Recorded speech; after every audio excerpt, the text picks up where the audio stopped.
Bonsoir Ulrich. Bonsoir. Merci d'être dans Un talent, une histoire.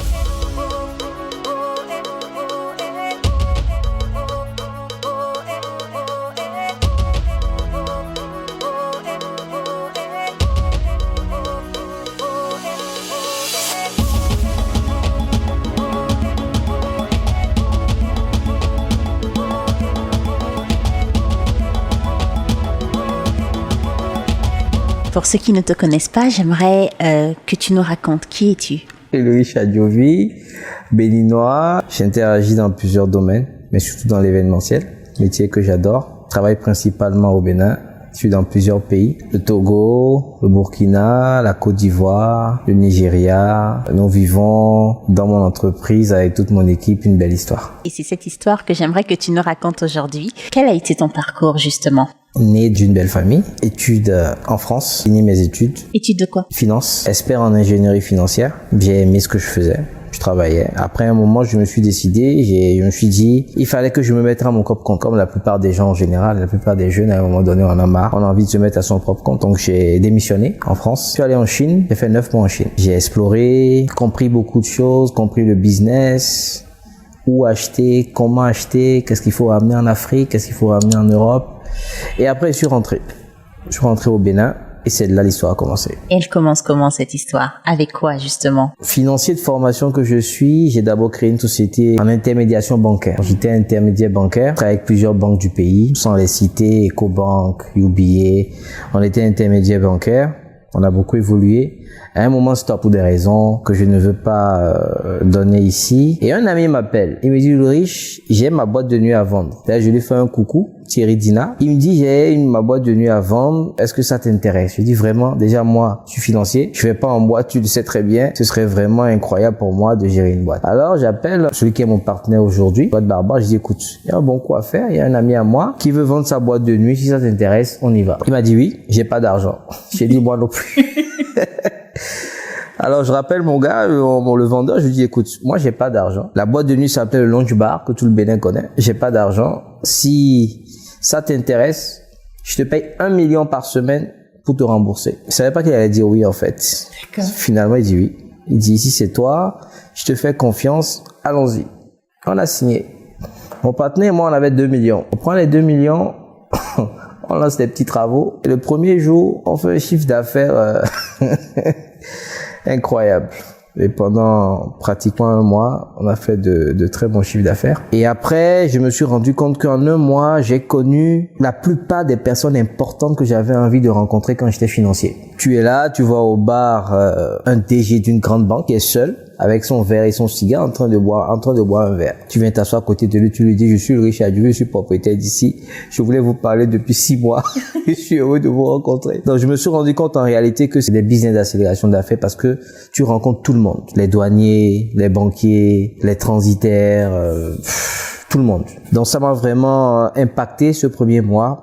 Et j'ai commencé à faire des recherches sur Internet. Et je me suis rendu compte qu'en Afrique, en tout cas en Afrique francophone, il n'y avait pas d'entreprise spécialisée dans le divertissement qui en ont fait un métier. En général, tu entends, bon, il a une boîte de nuit, tu entends, il a un restaurant, tu entends, il est dans l'événementiel, tu entends, il a une agence de com. Mais en réalité, il n'y avait pas d'entreprise spécialisée entièrement dans l'événementiel. Je me suis dit, il y avait un bon coup à faire. Et j'ai commencé à rêver. Et j'ai appelé mon groupe le groupe Empire. Parce que j'avais envie de créer un empire rêve africain. Et j'ai commencé avec ma petite boîte que j'ai appelée le Calypso, une dizaine d'employés. Aujourd'hui, on en a plus de 1000 en Afrique. On a 6 ans de parcours. Donc, on a créé après le Domino, on a créé le Chill and Grill, on a créé l'Étage, on a créé le Concerto, on a créé le Seven, on a créé Family Beach, après plein de marques qu'on développe, tous authentiques et chacun avec son concept. Donc, on a développé plusieurs marques dans plusieurs pays aujourd'hui et on vit le rêve, on ne fait que commencer. Tu t'es aussi intéressé à l'industrie de la musique. Comment tu arrives à ça et qu'est-ce qui se passe autour ? Pour moi, le monde divertissement est un monde intégré. Aujourd'hui, comme je disais, on a des chaînes d'hôtels, on est dans la restauration, on est dans les clubs, on est dans beaucoup de choses. Et tout ça est auto-intégré. Parce qu'au Bénin, par exemple, quand tu ramènes un artiste au Bénin, il faut pouvoir le loger, il faut pouvoir lui faire son spectacle, il faut le restaurer, il faut le déplacer. Et tout ça, c'est des contraintes pour la plupart des gens, des collègues qui sont dans le showbiz. Tu es obligé d'aller chercher des sponsors, etc. Aujourd'hui, nous, au groupe Empire, on a essayé d'avoir tous ces business en interne. Donc, quand aujourd'hui, moi, groupe Empire, on ramène un artiste au Bénin, sans prétention, on a besoin de personne pour déployer notre concert. Le sponsor n'est qu'un bonus. On s'est employé avec toute mon équipe jeune. Je veux faire un banc à mon équipe ici parce que quand je suis rentré au Bénin, la plupart des annonces que je voyais, c'était des annonces on demandait en général 2 ans d'expérience minimum. Et la plupart des pays en Afrique, quand on veut te recruter, on demande 2 ans d'expérience. Je me demandais, ceux qui venaient de sortir d'école, à quel moment ils auront l'expérience. Donc, j'ai pris pour credo de pouvoir recruter uniquement des stagiaires. Donc, j'en ai recruté tellement. Aujourd'hui, il y en a dans l'administration, il y en a qui ont créé leur business, il y en a qui travaillent ailleurs. Donc, il y a vraiment beaucoup, ça a été une plateforme pour beaucoup de gens qui aujourd'hui interagit dans plusieurs pays et ici aussi. Donc, je suis très fier d'avoir participé au premier pas professionnel de beaucoup de jeunes dans mon pays et ailleurs. C'est un sacerdoce de vie que tu as en accompagnant justement cette jeunesse à faire leur premier pas. Je suis passionné par tout ce qui est projet aidant ma génération, la génération d'avant. Je suis très passionné. Vous avez parlé de la musique tout à l'heure. Je suis rentré dans la musique. J'ai créé beaucoup de compétitions pour révéler des artistes béninois qui n'avaient pas la chance, qui n'avaient pas d'interlocuteurs présents, capables de les aider. Donc, j'ai créé des compétitions avec des marques qui étaient sponsors. Et pour moi, le but est d'aider tout jeune que je rencontre avec mes capacités et mes possibilités. Je lui mets à disposition mes amis, mes partenaires, mes compétences, tout l'écosystème que j'ai créé pour pouvoir impacter. Je reçois beaucoup de jeunes dans tel projet, donc j'aide comme je peux. Et il y en a beaucoup qui, après ce premier pas, là, trouvent leur propre chemin. Tu m'as parlé d'un parcours, d'un empire que tu as bâti aujourd'hui. J'aimerais savoir quels ont été les moments justement clés de ce parcours-là, des moments difficiles que tu as eu à traverser et surtout quelles sont les leçons que tu as apprises. Énormément de leçons. Pour moi, la vie, c'est des successions de leçons. Et on continue d'en apprendre. Parler de mon enfance, hein. J'ai grandi dans des quartiers très précaires. Moi, j'ai grandi à Fifadi, j'ai grandi à Saint-Rita, j'ai grandi dans des quartiers précaires, dans des conditions précaires. Aujourd'hui, je tutoie certaines personnes. C'est une grâce pour moi. Si je dois parler un peu des difficultés que j'ai eues et que j'ai aujourd'hui, souvent dans mon pays, le Bénin est un petit pays où il y a beaucoup d'opportunités, c'est un pays riche, mais en même temps, quand tu tutoies beaucoup d'activités, tout de suite on trouve que tu en fais trop. Difficulté que j'ai aujourd'hui, à pouvoir m'exprimer, à pouvoir dire tout haut ce que je pense. Souvent, c'est pas trop bien perçu parce qu'on estime que c'est de la prétention. C'est pour ça, pour l'exercice que vous me faites faire, c'est une première pour moi. Parce que si je veux vraiment m'exprimer totalement et dire ce que je pense, des difficultés que j'ai vraiment eues dans mon pays, je sais que beaucoup de gens veulent l'entendre. Je vais peut-être écorcher des gens. Et j'ai pas envie de le faire. J'ai travaillé dans beaucoup de pays en Afrique. Au Bénin, si je dois donner des conseils aux Béninois déjà, aux jeunes Béninois comme moi, ce que je retiens, c'est surtout, il faut avoir de l'abnégation, faut pas avoir peur de tomber, faut pas avoir peur de dire ce qu'on pense. Parce qu'en réalité, tu es le seul maître de ton rêve. Moi, j'ai rêvé. Quand j'ai dit groupe Empire, on s'est moqué de moi. Qu'est-ce qu'il raconte le jeune là? Il parle de groupe Empire. Aujourd'hui, avec 1000 employés en 6 ans, les gens se disent, ah, mais le jeune là, il est effectivement en train de construire un empire. Donc, en réalité, il faut croire en toi. Il faut croire en ton projet, te lever tous les matins, d'accord, en priant. Parce que pour moi, la foi avant tout, en priant, en mettant ton projet dans la main de Dieu. Parce que sans sa grâce, c'est très difficile. Je veux pas parler de religion, mais c'est la vérité. Il faut continuer d'avoir de l'abnégation, de travailler, et jour et nuit. L'Afrique, c'est difficile. C'est difficile, mais je recommande à tous les jeunes qui veulent se mettre dans l'entrepreneuriat de n'avoir pas peur de tomber. Parce que je suis tombé plusieurs fois. J'ai des business qui n'ont pas marché. Ça ne m'a pas arrêté. J'ai fait des concerts au Bénin où j'attendais 10 000 personnes, j'en ai eu 100. Au Concerto, par exemple, j'attendais 2 000 personnes. Le jour de l'inauguration, je n'ai même pas eu 50 personnes. Ça m'a pas empêché de continuer. Et c'est après 3-4 concerts qu'un groupe qu'on appelle Assobebra me remarque et se rend compte que ce jeune-là, cette équipe-là, ils ont la capacité de faire de belles choses. Ils nous ont fait confiance. On a commencé petitement avec eux. Le premier sponsoring qu'on a avec eux était de 500 000. Aujourd'hui, on en a beaucoup plus. Tout ça pour dire, quand tu crois en ton projet, il faut y aller franchement et ne pas laisser quelqu'un te décourager. Et justement, comment tu fais te relever après les échecs? Sur quoi tu te bases? Quels sont tes piliers?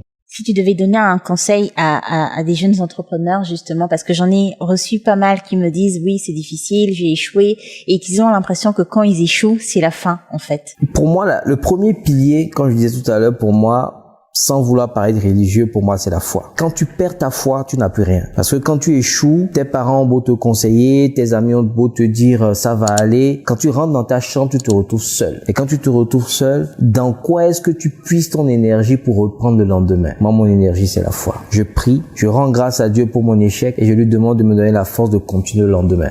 Le lendemain, je me réveille, plein d'énergie et je recommence encore. Je tombe parfois encore une deuxième fois.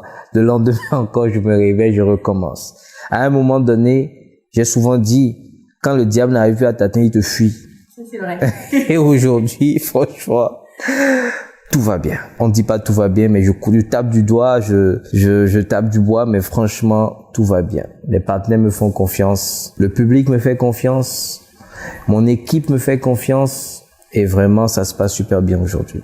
Si je résume, on a la foi, on a la capacité à travailler, l'envie du travail bien fait et surtout une vision qu'on doit toujours avoir à portée de main pour pouvoir, sont les premières étapes justement à commencer à bâtir un empire pour reprendre tes mots. C'est ça, c'est bien résumé. La vision, il faut croire en ce qu'on fait, la destination de ton projet. Déjà le savoir dès maintenant, s'entourer de belles personnes, s'entourer de collaborateurs capables d'épouser ton projet, capables de t'accepter, capables de t'accompagner. Et je remercie Dieu, j'en ai pas mal vraiment, des collaborateurs jeunes qui vraiment en veulent et qui se donnent à 100% pour que le projet puisse avancer. Il arrive souvent aux jeunes générations et même aux plus anciennes d'expérimenter les échecs comme une fin en soi. Quelle est ta vision à ce propos? Le mot échec, moi, personnellement, pour moi, ce n'est qu'un apprentissage. Et je me suis formé comme ça. Pense pas à l'échec. Quand je veux faire un projet, j'ai pas peur d'échouer. Et je paraphrase souvent en disant, moi, je suis un fin dragueur, par exemple. Ma femme, depuis que j'ai ma femme, je drague plus. Quand tu vas draguer une femme, tu l'abordes. Et le premier rejet que tu as, tu te retournes, c'est que t'es pas prêt. Donc, pour moi, la deuxième phrase, la troisième phrase, tirer un minimum pour pouvoir se faire accepter. Donc pour moi, l'échec ne m'a jamais gêné. J'ai jamais pensé à l'échec et je ne crois pas en l'échec. Quand j'échoue, je me réveille le lendemain, je continue encore. Le mot échec pour moi, sans vouloir être prétentieux. Quand tu penses à l'échec, tu échoues. Quand l'échec t'abat, tu échoues. L'échec est déjà là, c'est déjà un fait. Tu as déjà échoué. Pourquoi y penser? Et c'est là où je parlais de la foi tout à l'heure, c'est là où mon côté foi prend le dessus, où vraiment je regarde à Dieu et je dis, avec Christ, rien n'est impossible. Je dis ça pourquoi? Parce que moi je suis chrétien. Avec Christ, rien n'est impossible. Dès que je pense à ça, dès que je pense à la dimension de Dieu par rapport à mon problème, j'oublie mon problème et je regarde des solutions. Je suis au Bénin, j'ai travaillé au Bénin, j'ai travaillé dans beaucoup de pays. J'ai eu des échecs. J'ai ouvert une boîte de nuit, par exemple, en parlant de ça au Congo. Après, c'était la plus grande boîte de nuit du Congo. On appelait ça le Calypso, le No Stress. Et bien, à un moment donné, j'ai eu des difficultés. J'ai fermé. Et j'ai fermé, ça m'a pas empêché d'aller ouvrir ailleurs. À Lomé, au Togo, à côté, j'ai ouvert une salle de jeu qu'on appelle Playzone. J'ai ouvert un restaurant qu'on appelle Domino. J'ai créé un concept. C'était très beau, ça n'a pas marché. J'ai fermé, je suis allé ouvrir en Côte d'Ivoire. Aujourd'hui, ça marche fort en Côte d'Ivoire. Pourquoi? Je ne pense pas à l'échec. Pour moi, ce n'est qu'un exercice. Et c'est la finalité qui compte. Faut pas penser à l'échec. Il faut penser au résultat à la fin. Quel est ton objectif? Où est-ce que tu vas? Que l'échec ne soit qu'une leçon pour toi. Il faut que nous, jeunes, étant dans l'entrepreneuriat, on puisse déjà se mettre ça dans la tête. Quand tu démarres, il arrivera toujours le moment où tu vas échouer. Parce que la vie est en dents de scie. Tu dois pouvoir accepter les réussites et accepter les échecs. Moi, Groupe Empire, j'en parle aujourd'hui, mais je me prépare déjà pour la fin. Parce qu'il y a une fin dans toute chose dans la vie. La fin, ça peut être que tu n'as plus l'énergie pour travailler. La fin, ça peut être qu'un contrat, tu l'as perdu. Comment tu gères ta période de croissance? Comment tu gères ta période où tout marche, où tout le monde en parle? Pour que quand cette vie-là finit, tu commences une autre. Ça se prépare aussi. Donc pour moi, l'échec, je n'y pense même pas. Même quand on me parle d'échec, j'ai même pas de mots. Parce que j'estime que je n'échoue jamais, j'apprends. Est-ce que justement tu as des personnes qui t'ont marqué au cours de ton existence? Si oui, pourquoi? J'ai plusieurs personnes qui m'ont marqué. Chacun m'a appris beaucoup de choses. Ma mère par sa foi, elle m'a légué une foi incroyable, une foi en Dieu. Mon père par sa foi aussi, mais surtout par son abnégation, son sérieux et sa manière de traiter chaque projet. Il m'a appris à être très concentré, à vraiment comprendre que la vie est dure. Pour raconter un peu la petite histoire, j'étais en terminale et je voulais faire les affaires. Je demandais à mon père, je veux faire les affaires. Il me dit, mais il me met magasinier sur un chantier. Je ramasse les briques et tout ça. Je dis, mais moi, je veux faire les affaires. Un jour, il vient, je lui dis, mais moi, je veux faire les affaires, papa, et puis tu me mets sur un chantier. Il me dit, tu as vu les briques là? Monte. Je suis monté, on était à peu près à 4 mètres. Il me dit, saute. Je dis, mais si je saute, je vais me faire mal. Il me dit, tu me fais confiance? Il dit, oui. Il me dit, alors saute. Je saute, il me lâche, je tombe. Je me suis fait mal. Il me dit, première leçon dans les affaires. Il m'a dit, dans les affaires, première leçon, on signe tout, on fait confiance à personne. Voilà. C'est la première leçon que j'ai eue. Et après, l'année qui a suivi, il m'a mis dans les affaires. Donc aujourd'hui, je peux dire que mon mentor, celui en tout cas qui m'a vraiment appris le métier, a aimé le métier, c'est lui. Et après, il y a Donald Trump. J'invite tout le monde à lire sa biographie. Donald Trump, c'est un fou. Mais c'est un fou qui apprend à faire des affaires. Il faut le lire. Il choque. Il fait la différence. Et c'est quelqu'un qui m'a beaucoup appris. J'ai retravaillé ma manière de manager, ma manière d'intercepter les affaires, ma manière de me comporter en entretien parce que j'ai lu Donald Trump. J'invite tout le monde à le lire. C'est une école. Quel est l'élément clé qu'il t'a appris, Donald? Donald Trump. Si je dois en parler vraiment, il m'a appris tellement de choses. Tellement de choses. Donald Trump vient en entretien ici. Il t'apprend les retards. Parce que parfois, il faut être en retard à un rendez-vous. Ça dépend de la position dans laquelle tu es. Il t'apprend à venir et à prendre des temps de parole quand tu discutes avec quelqu'un. On est en pleine discussion d'affaires. Je prends mon téléphone, je dis excusez-moi. Je parle 5 minutes et je reviens dessus. Mais en réalité, le coup de fil n'était pas important. C'est juste pour casser ton élan. Quand il voit que dans les discussions, tu es en train de prendre le dessus sur lui, il te casse. Ça, c'est Donald Trump. Un stratège fin. Voilà, j'ai appris énormément. Aujourd'hui, il est décrié, hein, bon, mais franchement, c'est une école et il y a beaucoup de choses à apprendre avec lui. J'invite tout le monde à lire Comment devenir riche. Je crois que c'est ça le titre. Comment devenir riche. Il faut le lire. Qu'est-ce qu'on peut te souhaiter pour les 5 années à venir? Que la grâce de Dieu continue sur ma vie.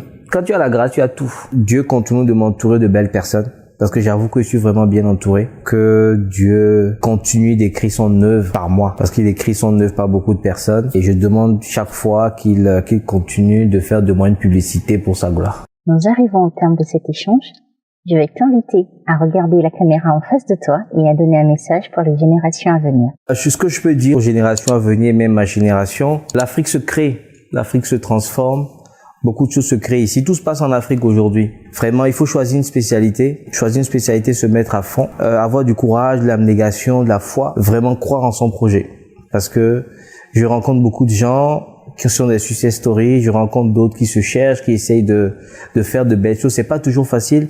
C'est pas facile d'avoir le financement. C'est pas facile de trouver quelqu'un qui croit en ton projet. Pourtant, tu es convaincu de ton projet. Moi, je dis souvent, si tu as un projet de 1 million, aie au moins 200 000 dans ta poche. Ne va pas voir quelqu'un un projet de 20 millions alors que tu n'as même pas 1000 francs. Aie des projets à ta mesure et au fur et à mesure, construis-toi tranquillement. Tu as 1 million, tu as 100 000, prie Dieu, travaille pour que les 100 000 deviennent 1 million à la fin de l'année. L'année qui suit, tu prends les 1 million, tu demandes à Dieu de travailler, de te donner les bonnes idées pour venir à 5 millions. Tout se construit. Le rêve qu'on a d'avoir des milliards tout de suite, d'avoir des centaines de millions tout de suite, pour moi, c'est pas possible. Il faut aller step by step, étape par étape. Voilà le conseil que je peux donner et demander à tout entrepreneur jeune de se faire entourer. Se faire entourer de personnes qui vont les faire avancer. Parce que souvent, nous nous entourons de personnes qui ne nous font pas évoluer dans nos projets professionnels.